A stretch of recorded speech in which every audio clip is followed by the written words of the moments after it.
रसूल पाक सल्लल्लाहु अलैहि वसल्लम का एक फरमान है मुसन्नफ अब्दुर रज़ाक में, ये हदीस आपने आज याद रखनी है। नबी पाक सल्लल्लाहु अलैहि वसल्लम ने फरमाया किसी आदमी के नमाज और रोजे से मुतासिर ना होना, पहले देख लेना कि वो अमानतदार है कि नहीं।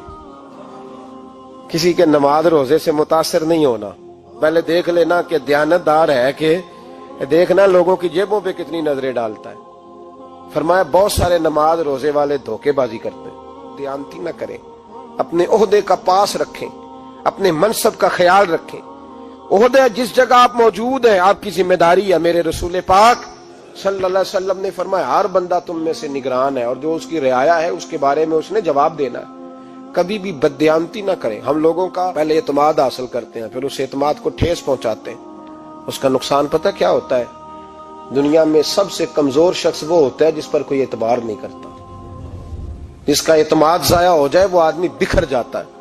कभी भी धोखाधड़ी की पॉलिसी ना बनाए। हम लोगों से मुफादात लेने के लिए अपने रवैये मीठे करते हैं और जब काम निकल जाता है फिर हमारे रवैये बदल जाते हैं। ये धोखा है, ये बददयानती है। इसको अल्लाह रसूल ने पसंद नहीं किया। मेरे नबी पाक अलैहिस्सलाम ने फरमाया जिसमें तीन बातें पाई जाए वो तो मुनाफिक है। अगरचे उलमा कहते हैं यहाँ मुनाफिक इत्कादी मुराद नहीं, मुनाफिक अमली मुराद है, लेकिन हुजूर ने फरमाया मुनाफिक है। या रसूलल्लाह कौन? फरमाया वो बंदा जब बात करे तो झूठ बोले, जब वादा करे तो मुखालफत करे, जब अमानत रखी जाए तो बददयानती करे। ये तो बंदा मुनाफिक है। हजरत अबू नूर अलैहिर्रहमान ने लिखा है, फरमाते हैं महमूद गजनवी का दौर था तो एक आदमी महमूद गजनवी के पास ना अपना केस लेके आया, मुद्दई बन के आया। उसने कहा बादशाह मेरा केस बड़ा निराला है। बादशाह सलामत ने कहा वो किस तरह? कहने लगा ये मेरे पास एक थैली है, मैं ना सफर पे जाने लगा तो ये थैली पूरी हीरों की भरी हुई। फलां इलाके के जो काजी साहब है ना, मैं जाती दफा मैं कहीं सफर पे जा रहा था तो मैं उनके पास छोड़ गया कि रास्ता लंबा है, कहीं कोई मुझसे छीन ना ले, हीरों की भरी हुई थी। कुछ दिनों के बाद मैं वापस आया हूं, काजी साहब ने मुझे थैली वापस की है तो इसमें हीरों की बजाय खोटे सिक्के निकले। अब मैंने काजी साहब से कहा है तो काजी साहब तो मेरे गिरेबान तक आते हैं, वो कहते हैं बता कहीं से फटी है, खुली है? वो जिस तरह टांके लगा के तूने सी थी उसी तरह लगे हुए हैं कि नहीं? तो हुजूर लगे भी बिल्कुल उसी तरह है, न फटी है न खुली है। अब मैं लुट गया हूं, मेरी कुल उम्र की कमाई जाया हो गई, खोटे सिक्के कहां और हीरे कहां? तो मेहरबानी करें और आप की बारगाह में अल्लाह रसूल के नाम पर हलफ देता हूं कि मैं हूं बिल्कुल सच्चा। महमूद गजनवी कहने लगे तू जा, थैली छोड़ जा और जब मैं तुझे बुलाऊंगा फिर दोबारा आना। वो शख्स चला गया। महमूद गजनवी उठे, दरबार बर्खास्त किया, लोगों से कहने लगे चले जाओ, मैं 3 दिन के लिए सैर करने जा रहा हूं, 3 दिन के बाद लौटूंगा। अकेले जब रह गए ना महमूद दरबार में तो महबूब ने छुरी मंगाई। वो जिस तख्त पे बैठते थे वहां गद्दा बिछा हुआ था, ये गद्दा पड़ा है ना, वो गद्दा बिछा हुआ था। महमूद ने छुरी के साथ उसको फाड़ डाला और छुरी जेब में रखी निकल गए। कहने लगे मेरे बाद कोई मेरे दरबार वाले इहाते में दाखिल ना हो। महमूद चले गए। अब वो सफाई करने वाला जब आया ना, उसने आके देखा तो गद्दा तो फटा हुआ है। उसने शोर डाल दिया, पहरेदार भी आ गए, फलां साहब भी आ गए, फलां साहब। उसने कहा ओ खुदा के बंदो उसका गद्दा फट गया है, वो तो मार डालेगा। उसने कहा था सिवाय सफाई और निगरानी वाले के दूसरा आए कोई ना, और यहाँ आया भी कोई नहीं। पहले दिन ही फटा हुआ है तो लटका देगा सबको, क्या करें? शोर हो गया, सारे दरबार के मुलाजिमीन इकट्ठे हो गए। एक बंदा बोला, कहने लगा फिक्र ना करो, मैं कैसे बंदे को जानता हूं, इस तरह सिएगा कि जिसने फाड़ा होगा उसे भी पता नहीं चलेगा कहां से फटा था। ऐसा बेहतरीन रफू करेगा कि पता भी। उसने कहा यार हम सारे 1-1 महीने की तनख्वाह देते हैं, तू बंदा बुला। वो बुला लिया उसको, उसका नाम मोहम्मद रफूगर था। वो आया, उसको गद्दा दिखाया, उसका यार इस तरह सीना पता ना चले। उसने कहा फिक्र ही ना करो, मैं बड़ा कारीगर हूं। बड़े बड़े कारीगर लोग नहीं हमारे मुल्क में पाए जाते, कोई निशान छोड़ते हैं पीछे? बड़े कारीगर का पैसे होने चाहिए, बड़े बड़े कारीगर बंदे। आप यकीन करें ऐसा ऐसा फलसफा, ये उम्रा इबादत है ना, सरकार दो आलम सल्लल्लाहु अलैहि वसल्लम की बारगाह की हाजिरी बड़ी नेमत है ना। तो सऊदी गवर्नमेंट ने पाबंदी लगा दी, खैर उनकी भी ज्यादती है। इस तरह की पाबंदियां शरीयत इस्लामिया में जायज नहीं। अल्लाह के घर मुसलमान जब चाहे जा सकता है, लेकिन वो कहते हैं जी 2000 रियाल दे जिसने 2 साल बाद भी आना है। उन्होंने पाबंदी लगाई तो हमारे एजेंटों ने भी कई खास ट्रेनिंग हासिल की हुई है, पता नहीं कहां से सीख के आए, उन्होंने भी रास्ता निकाल लिया। ایک صاحب سے میں نے کہا کہ جناب وہ 2000 ریال لگ گیا تو کیا کرنا ہے؟ کہنے کوئی مسئلہ نہیں، پاسپورٹ نواں بنوا لو، گنجائش ہے، یعنی ہر شے کا حل ہے۔ تو میں نے کہا یار اب عمرہ کرنے جاتے وقت بھی بندہ دھوکہ دے کے جائے، اللہ کے گھر جاتے وقت بھی اس طرح کی حرکت کرے، کیا حال ہو گیا؟ ہر چیز کا لوگوں نے حل نکال لیا، ہر چیز کا لوگوں نے سٹائل بنا لی۔ ایسا نہ کریں، یہ درست نہیں۔ احمد رفوگر کہنے لگا اس طرح سیوں گا کہ پھاڑنے والے کو بھی پتہ نہیں، ان کا پیسے لے یار تو سی دے۔ اس نے سی دی، اگلے شام ہی لا کے بچھا دیا گدا۔ تیسرے دن بادشاہ سلامت آئے، آ کے پہلی نظر گدے پہ ڈالی، اس نے بلایا سب ملازمین کو، کہا کس نے سیا ہے؟ کہا جناب کیا ہوا؟ کہا یہ پھٹا ہوا تھا۔ کس نے؟ کہا نہیں پھٹا ہی نہیں۔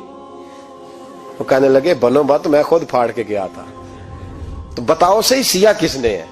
کہا جناب آپ پھاڑ کے گئے تھے تو بتایا کیوں نہیں؟ فرمانے لگے اسی لیے تو بتایا نہیں تھا کہ تم خود تحقیق کر لو، بلاؤ بتاؤ سیا کس نے۔ تو بلا لیا، احمد رفوگر آ گیا، اس کو جب بلا کے سامنے بادشاہ کھڑا کیا، کہا بھئی تو نے سیا ہے؟ کہنے لگا حضور آپ کے سارے ملازم کٹھے ہو کے آئے تھے، میری غلطی کوئی نہیں۔ کہا نہیں یار تو بڑا کاریگر ہے، میں نے اپنے ہاتھ سے پھاڑا تھا پر مجھے بھی نہیں پتا چل رہا کہاں سے پھٹا تھا۔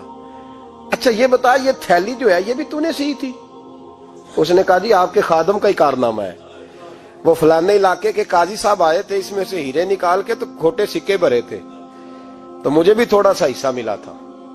محمود نے سارے گواہ بھی اکٹھے کر لیے، ثبوت بھی اکٹھے کر لیے، پھر قاضی کو بلایا، پہلے سارے ثبوت اور گواہ کیس حل کر لیا۔ پھر ہمارے ہاں یہ حال ہوتا ہے کہ مدعی 2-3 ہفتے کے بعد خود ہی ہاتھ باندھ جاتا ہے، کہنا تسی میری جان چھڈو، مجرم پھڑو پاوے نہ پڑھو۔ وہ کہتا ہے مجھے معافی دو، میں رہا۔ ظلم ہے نا، ظلم زیادتی ہے کہ جو بیچارہ اتنے سوال مجرم سے نہیں ہوتے جتنے مدعی سے ہوتے ہیں۔ اب یقین کریں اتنے سوالات ہوتے، بیچارہ ہف جاتا ہے۔ یہ طریقہ درست تو نہیں، ایک لٹ گیا اور دوسرا طرح طرح کے سوالوں کے جواب دیتا پھرے بیچارہ۔ سارے ثبوت اکٹھے کر کے قاضی صاحب کو بلایا، تنہائی میں لے جا کے محمود غزنوی نے کہا قاضی صاحب آپ سے غلطی ہو گئی، غریب آدمی تھا، وہ لٹ گیا ہے، اس نے تو بڑی مشکل سے کچھ ہیرے جمع کیے تھے اور اس کی کل کائنات تھی، تو آپ اس کا مال اسے دے دیں، بات ختم۔ قاضی صاحب کہنے لگے آپ مجھ پہ الزام لگا رہے ہیں، سوال ہی نہیں پیدا ہوتا، آپ میری داڑھی دیکھیں، آپ میرا اعزاز دیکھیں، دنیا جانتی ہے میں اس کا۔ قاضی صاحب انسان بھول ہی جاتا ہے، بندہ بھول جاتا ہے، غلطی ہوگی، مال نے کہا نہیں سب، کہا میں تنہائی میں پوچھ رہا ہوں، میں اس وقت پوچھ رہا ہوں جب دوسرا موجود کوئی نہیں، آج توبہ کر لے، میں کچھ نہیں کہوں گا، تو میری زبان پہ اعتبار کر، تجھے پتا ہے میں جو کہتا ہوں اس پہ عمل بھی کرتا ہوں، باز آ جا۔ پر قاضی نے کہا نہیں میری غلطی کوئی نہیں۔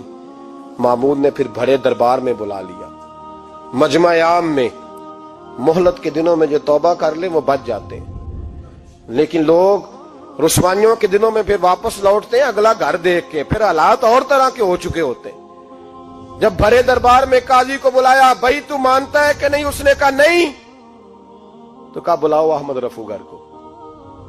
جب احمد رفوگر آیا تو بوڑھے قاضی کی ٹانگیں کانپنے لگی، جملے ٹوٹنے لگے، لفظ زمین پر گرنے لگے، بات صحیح نہیں ہوتی، زبان لڑکھڑانے لگی۔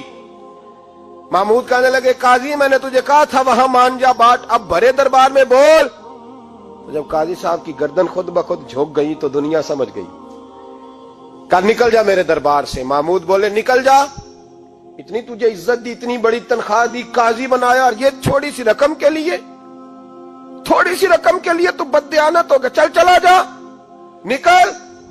قاضی دربار سے نکلا تو لوگ لعنتیں برسانے لگے۔ کل جو دکانیں چھوڑ کے سلوٹ کرنے آتے تھے وہ کہنے لگے اس کی عمر دیکھو، اس کے کام دیکھو، دیکھو اس نے کیا کیا۔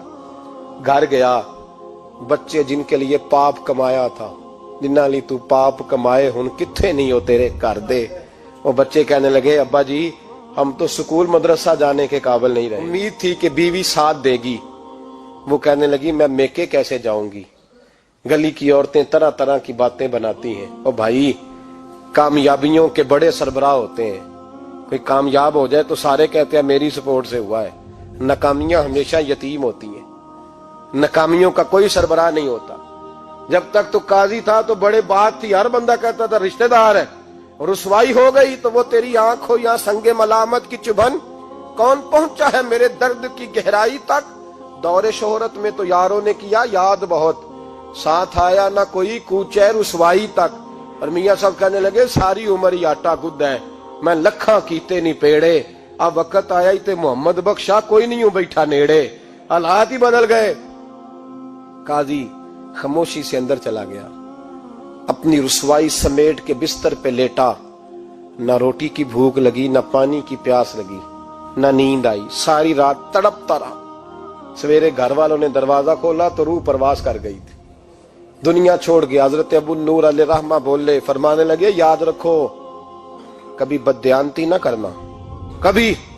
ये तो महमूद गजनवी की अदालत थी, कयामत में रब करीम की अदालत लगेगी। और फरमाया वहां तो गवाही देने वाला अहमद रफूगर था, कयामत में तो तुम्हारे अपने हाथ पैर गवाहियां देंगे, हमारा अपना वजूद गवाही देगा। और फरमाया यहां तो लानते दुनियादार बरसाते थे, वहां फरिश्ते होंगे। और काजी को तो मौत आ गई थी, कयामत में तो दोबारा मौत भी कोई नहीं आएगी, वहां तो रहना है और सहना है। बददियानती मुआशरे में, इतनी बददियानती हर जगह। उस मुआशरे का भी कुछ बनेगा जहां दवाई भी खालस ना मिले, जहां दवाई में भी बददियानती हो। लोग अपने बच्चे को ऑक्सफोर्ड यूनिवर्सिटी में पढ़ाने के लिए गरीबों के बच्चों के रगों में जो दवाई उतारे वो भी 2 नंबर। इतना बड़ा भी को बददियानत मुआशरा होता है कि लोग यहां तक धंधा करें, यहां तक कि लोग लोगों की जिंदगियों से खेल जाएं और हमें एहसास तक ना हो कि कोई मर जाएगा, कोई डूब जाएगा, क्या बनेगा। और जिसने वो अपनी रजिस्टर की दवाई की, उसने 2-4 लाख रुपया लिया और उसने ये नहीं सोचा कितने इंसान मेरी वजह से मरेंगे। कत्ल सिर्फ ये तो नहीं होता गोली मार के मार देना, लोगों की जिंदगियों से लोग खेल जाते हैं, लोग तबाही कर जाते हैं, लेकिन बददियानती से बाज नहीं आते। मेरे रसूल पाक अलैहिस्सलाम के गुलामों, नबी पाक सल्लल्लाहु अलैहि वसल्लम ने जरा सी बददियानती, और सहाबा का ये मिजाज था, इतनी सी भी कभी उनसे गलती होती तो तड़प। सूरज टुरदा नाल बराबर, नाल बराबर, दिन क्यों लंघदा साल बराबर, सूरज टुरदा